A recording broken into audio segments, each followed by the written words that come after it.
Good morning.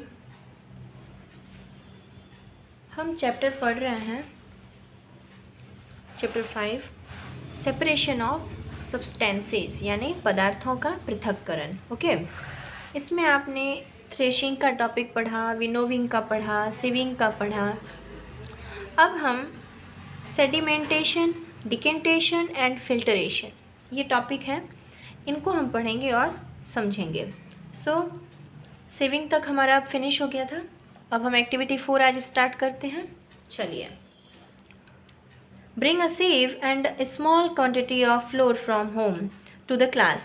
आप एक छलनी लीजिए और बहुत ही कम मात्रा में आटा लीजिए और अपनी क्लास के लिए क्लास में लेके जाना है। sieve the flour to separate any impurities in it। sieve क्या करता है, छलनी क्या करता है, आटे में से इम्प्योरिटीज़ को बाहर निकालता है। Now make a fine powder of chalk pieces and mix it with the floor. अब आपको क्या करना है कि कुछ चॉक की जो छोटे छोटे टुकड़े होते हैं उनको पीस के पाउडर बना के, यानी कि उनको पाउडर में कन्वर्ट करना है और उस आटे में मिक्स करना है। Can we separate the flour and the powder chalk by sieving. क्या आप उस सीव से यानी छलनी से आटा और चॉक के पाउडर को अलग कर सकते हो? नहीं, बिल्कुल नहीं, ऐसा नहीं हो सकता, क्योंकि sieving is used when components of a mixture have different sizes. Sieving का यूज़ कब होता है? जब दोनों कंपोनेंट्स के साइज़ जो है वो डिफरेंट हो, यानी अलग हो। यहाँ आटा और चॉक का जो पाउडर है वो दोनों मिक्स हो चुका है, तो उसको हम छलनी से अलग नहीं कर सकते हैं। ओके, नेक्स्ट टॉपिक है हमारा sedimentation, decantation and filtration. Sometimes, अब इसमें हम देखेंगे कि सेडिमेंटेशन क्या होता है, डिकेंटेशन क्या होता है और फिल्टरेशन क्या होता है।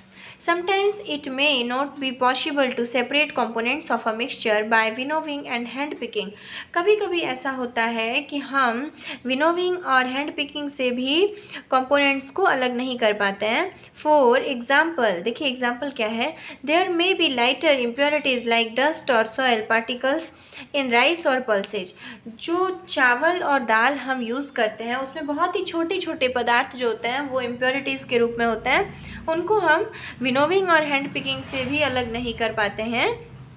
फिर हम क्या करते हैं, देखिए, how are such impurities separated from rice और पल्सेज बिफोर कुकिंग। आपने देखा होगा कि किस प्रकार हम जब चावल और दाल बनाते हैं तो खाना बनाने से पहले उन चावल और दाल को क्या किया जाता है। अब हम आगे देखते हैं। राइस और pulses are usually washed before cooking. क्या करते हैं, धोते हैं, यानी राइस और पल्स चावल और दाल को बनाने से पहले, खाना बनाने से पहले धोया जाता है। When you add water to this the impurities like dust and soil particles get separated. जब आप चावल और दाल को धोते हो तो उसमें से धूल और मिट्टी जो है वो अलग होती हैं। पार्टिकल्स गेट सेपरेटेड, वो जो है धूल और मिट्टी अलग हो जाती हैं। This impurities go into water. वो जो इम्प्योरिटीज़ होती हैं वो पानी में चली जाती हैं। Which becomes a little muddy, और देखते हैं हम कि वो थोड़ा पानी जो है वो गंदा हो जाता है। Now what will sink to the bottom of the vessel, rice और डस्ट। आपने देखा होगा कि जब हम धोते हैं तो विसल में राइस और चावल जो है वो अलग हो जाता है और उसके जो गंदे वो इम्प्योरिटीज होते हैं वो निकल जाता है। Why have you seen that the vessel is tilted to pour out the dirty water. जब हम ऐसा करते हैं उसके बाद में जब हम थोड़ा सा उसको टेढ़ा करके, विसल को टेढ़ा करके, बर्तन को टेढ़ा करके गिराते हैं तो गंदा पानी जो है वो चला जाता है बाहर। When the heavier component in a mixture settles after water is added to it, the process is called sedimentation. जब हम देखते हैं कि भारी कंपोनेंट, हैवी कंपोनेंट जो है वो पानी में मिलकर वो नीचे की तरफ बैठ जाता है और ऊपर जो है वो गंदगी आ जाती है, तो उसको हम क्या बोलते हैं, सेडिमेंटेशन। ठीक है। When the water along with the dust is removed the process is called decantation. और जब हम देखते हैं कि पानी के साथ में डस्ट भी रिमूव यानी बाहर हो जाता है, उसे हम क्या कहते हैं, decantation. Okay, let us find a few other mixtures that can be separated through sedimentation and decantation। देखिए, हम फाइंड करते हैं कि क्या सेडिमेंटेशन और डिकेंटेशन के द्वारा हम और भी जो कंपोनेंट्स हैं उनको अलग कर सकते हैं या नहीं। चलिए, the same principle is use for separating a mixture of two liquids that do not mix with each other. For example, oil and water from their mixture can be separated by this process. पानी और तेल को भी आप sedimentation और decantation के द्वारा जो है वो आप अलग कर सकते हो. आपने देखा होगा कि जैसे ही हम पानी में तेल को मिलाते हैं तो दोनों अलग अलग हो जाते हैं. If a mixture of such liquids is allowed to stand for some time, they from two separate layers. The component that forms the top layer can then be separated by decantation.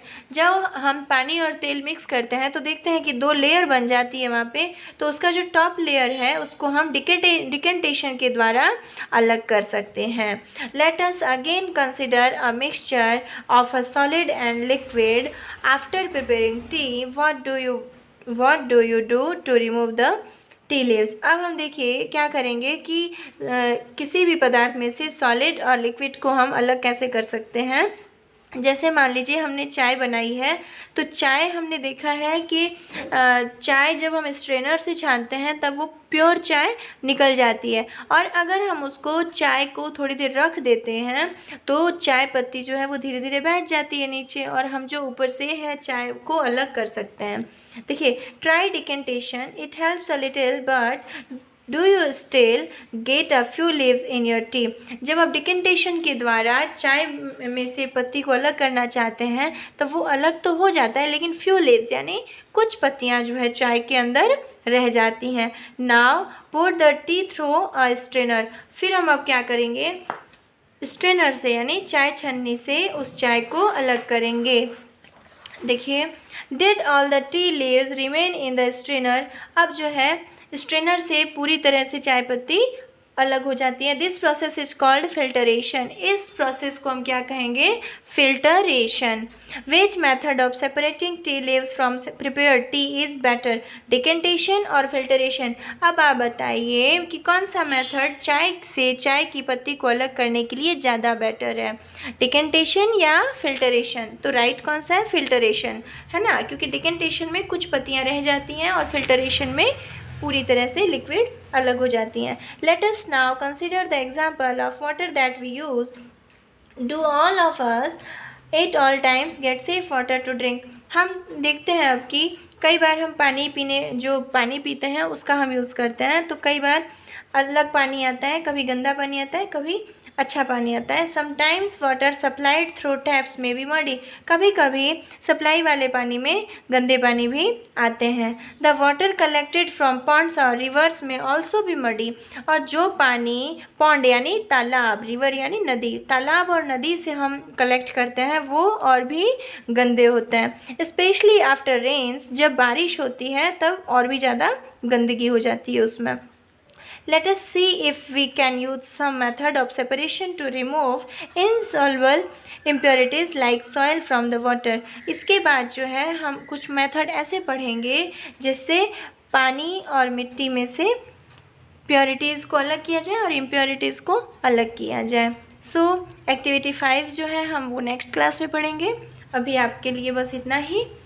इसको आप अपने से पढ़िएगा और समझने का प्रयास कीजिएगा.